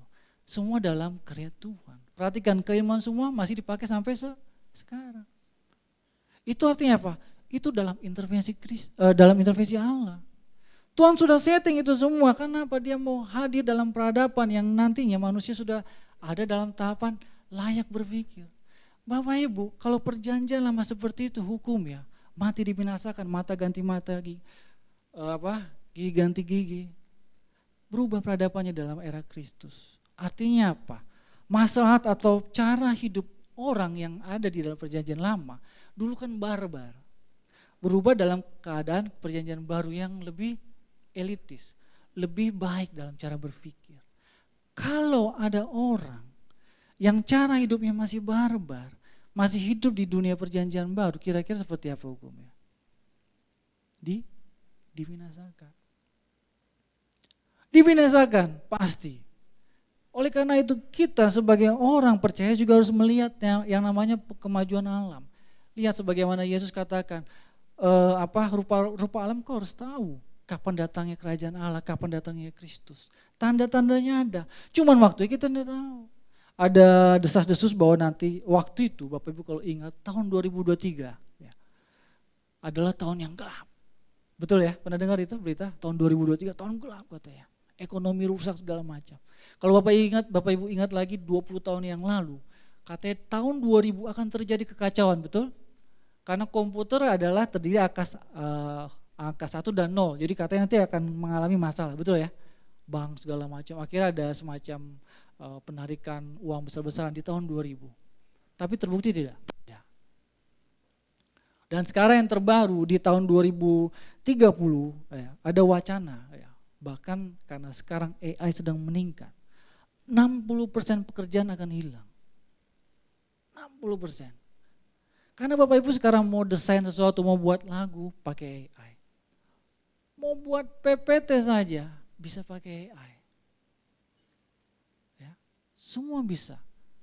Mau pakai foto jadi video semua udah pakai AI. 60% tahun 2030. Artinya apa? Potensi kekacauan pun akan terjadi.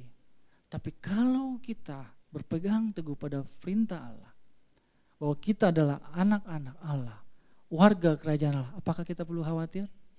Tidak. Tidak perlu.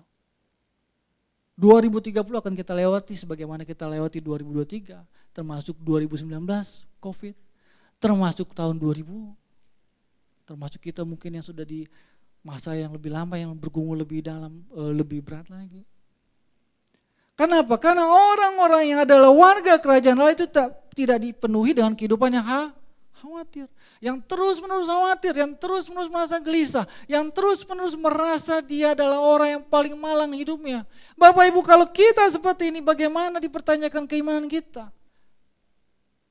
Ini benar gak sebagai orang percaya? Kok dikit-dikit gelisah, dikit-dikit khawatir, semuanya dikhawatirkan. Tidak ada bentuk penyerahan diri secara total kepada Tuhan. Susah. Warga kerajaan adalah orang-orang yang percaya masa depan di tangan Tuhan. Oleh karena itu dia tidak akan pernah khawatir kehidupan dunia. Tetapi dalam prinsip yang betul, tetap berusaha, tetap bekerja sebagaimana natur kita sebagai manusia. Warga kerajaan Allah adalah orang-orang yang produktif. Bukan orang-orang yang reaktif terhadap masalah. Warga kerajaan Allah adalah orang-orang yang mau terus berkarya. Cari cara gimana nih udah mentok. Bagaimana berkreasi di zaman yang semakin sulit. Bukan orang-orang tradisional yang tidak mau berubah. Lihatlah perubahan sekarang Bapak Ibu jemaat ini, kasih Tuhan. Udah semua online, betul? Semua pakai tindis jari sudah bisa datang. Betul ya? Semua bisa. Berubah. Bagaimana mereka yang misalkan sekarang masih melakukan cara-cara sederhana dalam aktivitas hidup? Tertinggal. Digilas oleh peradaban. Bapak Ibu, kerajaan Allah itu bicara standar hidup yang tinggi. Kalau kita tidak punya standar atau kita tidak mengikuti standarnya Kristus, tidak mungkin kita masuk dalam peradaban kerajaan Allah. Peradaban kerajaan Allah itu bicara tentang bagaimana kita mengikuti standar hidup sesuai Kristus. Ada standar yang dikejar. Jadi dokter aja ada syaratnya, betul? Ada dokter di sini. Jadi suster juga ada standar. Jadi tentara, jadi polisi. Jadi karyawan. Jadi pengerja, pemain musik. Ada standar ya. Masa kerajaan Allah gak ada standar? Betul? Harus ada. Kenapa? Supaya kita tahu batasan kita sebagai manusia. Supaya kita tahu siapa itu Allah dan apa itu Allah. Kalau kita tidak dalam tahap pemahaman seperti itu, bagaimana kita bisa masuk pada kerajaan Allah? Kalau kita tidak punya pemahaman yang kritis tentang apa kehendak Tuhan di dalam kehidupan kita, Bapak Ibu jemaat yang dikasih Tuhan. Tapi apakah demikian susah? Tidak. Sebagaimana intervensi Tuhan, Tuhan tidak akan pernah membiarkan bumi ini hancur. Karena bumi ini diciptakan dengan cara yang baik. Maka Tuhan melihat itu baik di penciptaan. Mau manusia bikin hancur kayak apa? Kalau Tuhan bilang enggak akan hancur. Tidak akan hancur. Betul? Nah sekarang tergantung bagaimana hidup kita.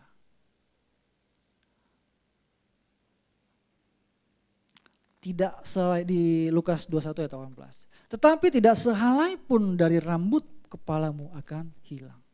Kalau kamu tetap bertahan, kamu akan memperoleh hidupmu.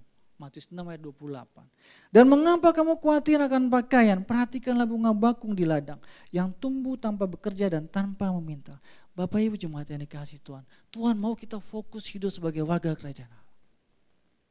Itu fokus utamanya. Kalau Tuhan mau kita hidup sampai usia 80 tahun, mau kita digilas truk pun ya, gak akan mati. Bukan berarti kita nyerahin diri ya digilas truk, bukan. Tapi artinya apa? Kalau Tuhan mau kita usia sampai di situ, sekian lama, akan lama. Itu otoritas Tuhan yang tidak bisa kita kendalikan. Saya dapat berapa kali informasi, ada orang berusaha bunuh diri, minum itu, minum ini. Gak mati-mati karena belum waktunya mati, susah. Akhirnya kan tersiksa sendiri. Kalau gak salah waktu itu ya, ada yang jatuh, mau bunuh diri gak jadi ya, gak mati ya, betul ya? Di sini bukan itu ya kejadiannya. Gak mati kenapa? Memang belum waktunya mati. Akhirnya kan nyiksa diri sendiri. Bapak Ibu artinya apa? Kalau saja ada orang-orang seperti itu harus jadi contoh bagi kita. Artinya apa? Kuasa atas usia itu di tangan Tuhan. Yang perlu kita perhatikan adalah bagaimana mengoptimalkan waktu demi waktu hidup di dunia untuk kerajaan Allah. Itu yang harus kita lihat. Apakah hidup kita hari demi hari by the day sudah menjadi waktu yang berkenan untuk Allah? Atau kita berkenan di hari Minggu saja, habis itu hari Senin udah biasa lagi, Selasa biasa lagi, Rabu semakin jahat, Kamis lebih jahat lagi, Jumat udah mulai kalem, Sabtu mulai doa, Minggu gereja, Senin netral, Selasa mulai jahat. Apakah seperti itu caranya? Tidak kan? Tapi ini bicara tentang konsistensi kita dari bangun tidur sampai kita tidur. Bagaimana kita menjaga agar hidup kita terus berkenan di hadapan Tuhan dan tidak memusingkan perkara seperti itu. Ada begitu banyak keajaiban yang Tuhan berikan dalam hidup saya dan dalam hidup rumah tangga saya. Tapi saya bukan tipikal yang menceritakan semuanya, tidak. Tapi begitu banyak pengalaman dan kebaikan Tuhan. Intinya apa? Intinya adalah kita mau bertahan di dalam kehidupan kebenaran. Lalu yang berikutnya adalah Bapak Ibu, sudah sedikit lagi. Ciri-cirinya apa? Ciri-cirinya yang pertama adalah lihatlah perumpamaan seorang penabur. Lalu yang kedua perumpamaan biji sesawi. Ketiga perumpamaan harta yang terpendam. Lalu yang keempat perumpamaan lalang dan gandum. Nah terhadap keempat perumpamaan ini bicara tentang respon kita. Warga kerajaan dia akan memiliki respon yang baik terhadap setiap firman Tuhan yang dia dengar dan dia ketahui. Ada respon memperbaiki, ada respon mau mendengarkan dan melakukan. Nah lalu yang kedua tentang biji sesawi artinya dia mau terus bertumbuh, detil. Jangan kita pilih-pilih untuk bertumbuh untuk dalam kehidupan kita. Misalkan kita memilih bertumbuh untuk sikap yang ini, tapi sikap ini kita gak mau bertumbuh. Salah. Kita harus melakukan itu semua. Lalu yang ketiga bicara tentang harta yang terpendam artinya orang-orang yang adalah warga kerajaan Allah dia punya kerinduan terus menggali firman Tuhan. Menggali, mendengarkan, menyimak, mencari tahu. Inilah yang nanti masuk kualifikasinya jemaat yang dikasihi Tuhan. Dan terakhir adalah bicara tentang perumpamaan lalang dan gandum. Dia gak peduli. Walaupun sekelilingnya adalah orang-orang jahat yang seakan-akan benar. Dia gak peduli. Biarin dia mau dapat harta caranya bagaimana, yang penting dia dapat hartanya dengan cara yang benar. Nah ini mindset yang tepat. Kadang-kadang mindset seperti ini yang tidak dimiliki oleh banyak orang percaya. Karena melihat orang susah. Yang kita perlu perhatikan adalah bagaimana kita konsisten dengan berbagai aturan-aturan yang Tuhan berikan. Dan terakhir di sini adalah unsur-unsur kerajaan Allah, Allah Tritunggal, lalu kita, manusia, malaikat, langit baru, bumi baru. Perhatikan di situ ada banyak orang-orang benar, Bapak Ibu. Kita di sini harus pastikan kita masuk dalam kelompok orang-orang benar yang ada di Wahyu. Dan itulah mereka yang pada akhirnya mencapai dalam status warga kerajaan Allah.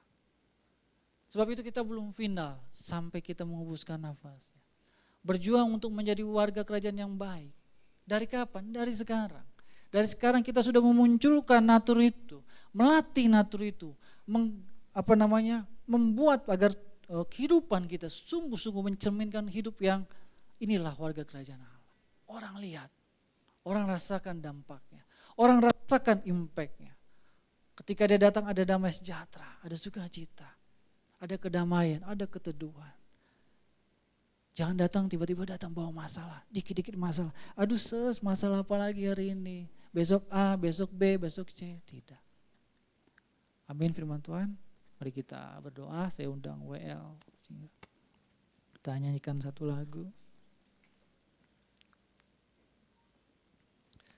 Tuhan kami bersyukur untuk kebenaran firman-Mu. Hamba-Mu sudah berbicara, menyampaikan ini Tuhan. Biarlah Kau yang menjadikan jemaat-Mu untuk menjadi tanah yang subur. Untuk digali, untuk diarahkan, untuk bertumbuh sebagai warga kerajaan Allah. Terima kasih Tuhan untuk firman-Mu Tuhan. Saya bersyukur. Mari kita angkat lagu ini. Dan ku ingin mengenal-Mu Tuhan lebih dalam dari semua yang ku kenal. Tiada kasih yang melebihi-Mu. Ku ada untuk menjadi penyembah dan ku ingin mengenal-Mu Tuhan lebih dalam dari semua yang ku kenal.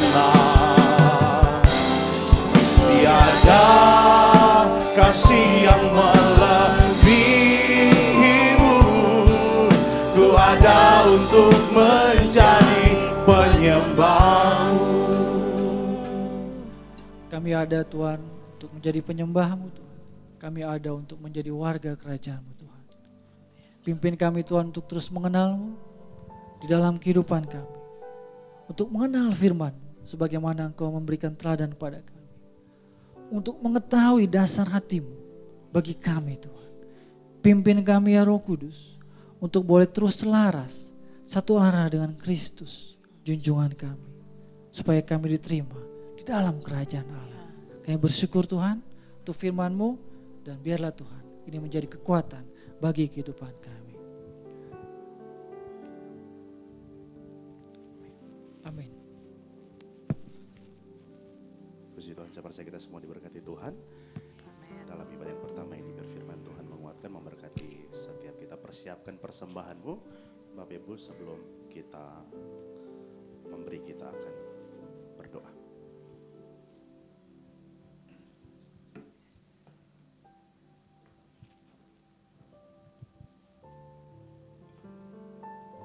Sebelum kita memberikan persembahan, diucapkan terima kasih kepada Pastor Valentino Wariki MTH yang sudah menguatkan kita semua dengan kebenaran firman Tuhan. Tuhan memberkati setiap pelayanan yang ada, kesehatan, kekuatan terbaik buat hamba yang Tuhan berikan. Dan kita akan memberikan persembahan bisa melalui scan QR code atau bisa ditransfer atau dengan persembahan yang akan dijalankan saat ini. Sebelum kita memberi, mari kita berdoa. Bapa, dalam nama Tuhan Yesus, terima kasih pagi siang hari ini kami bersyukur kalau sampai saat ini kami ada semua karena anugerah-Mu. Terima kasih Tuhan buat pagi ini Tuhan, kami boleh menyenangkan Engkau Tuhan lewat ibadah kami boleh menikmati lawatan-Mu, kami boleh menikmati hadirat-Mu lewat pujian kami, lewat penyembahan kami. Bahkan kami sudah dikuatkan dengan kebenaran firman Tuhan yang terus memberikan kekuatan iman bagi kami, biar meteraikan firman-Mu itu Tuhan, sehingga kami boleh melakukannya dalam kehidupan kami sehari-hari. Buat hamba firman-Mu Tuhan, buat Pastor Valentino Wariki yang sudah menyampaikan kebenaran firman Tuhan, biar Engkau kembalikan urapan baru, bahkan Engkau berkati berlimpah dan berlimpah-limpah. Saatnya Tuhan kami akan memberikan persembahan, biar Engkau berkati persembahan yang kami berikan, walaupun tidak sebanding dengan apa yang Engkau berikan bagi kami. Tetapi ketika kami dengan ucapan syukur sukacita, maka kami percaya Engkau akan memberkati kami. Terima kasih Bapa, kami siap memberi hanya dalam nama Yesus. Haleluya, amin. Selamat memberi Bapak Ibu, Tuhan Yesus memberkati. Dan sambil persembahan dijalankan, saya akan membacakan informasi tambahan pengumuman. Shalom Jemaat Tuhan, kami mengingatkan kembali bahwa Healing Movement Camp atau HMC akan diadakan pada hari tanggal Jumat 8 Maret tahun 2025 pukul 8 pagi sampai dengan selesai.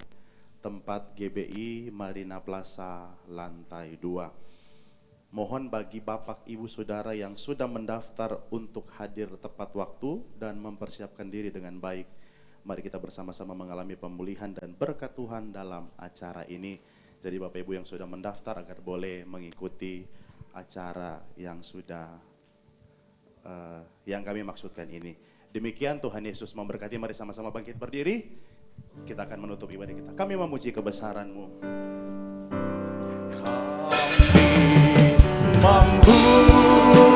Memuji kebesaran-Mu, ajaib Tuhan, ajaib Tuhan. Katakan ajaib Tuhan, ajaib Tuhan. Kami memuji kebesaran-Mu,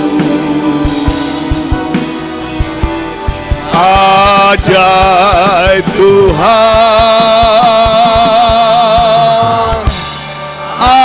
ajaib Tuhan.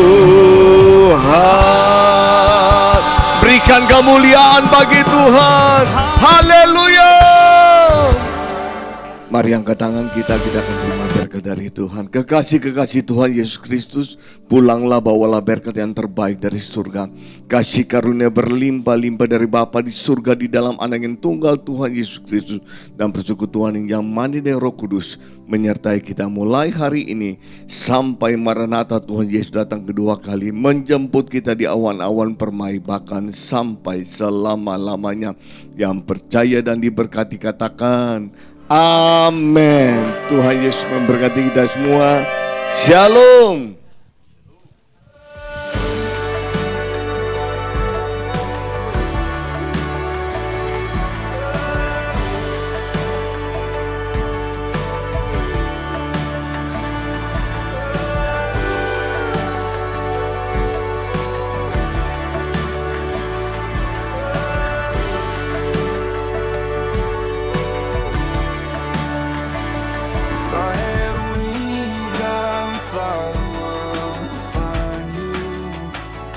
All these dreams I never had the means to come true.